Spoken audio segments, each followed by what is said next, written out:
नमस्कार मित्रांनो, लग्नानंतर होईलच प्रेम मालिकेच्या येणाऱ्या पुढील भागामध्ये आपल्याला पाहायला मिळेल की नंदनीने आता भांग पिलेली असते, पण हे खरं नसून तसं जीवाला वाटते, कारण नंदनी खूप हुशार आहे.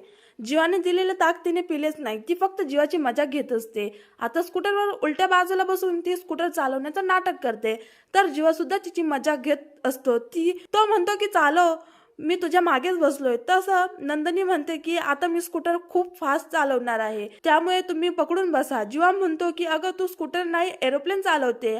आता आपण एरोप्लेन मध्ये आहोत, त्यामुळे खिडकीतून हात बाहेर काढायचा नाहीये, तुला सांगून ठेवतो. नंदनी, इथे कोणी तुला काही खायला दिलं तर खायचं नाही. नंदनी म्हणते की मी तर खाणार नाही, पण तुम्हाला काहीतरी खायचं का? तर जीवा म्हणतो की काय देशील मला, असं म्हणत नंदनी आता त्याच्या कानाखाली मारते. जीवाला म्हणते की काय? नंदनी म्हणते मी तुम्हाला काही वेडी वेडी दिसते का?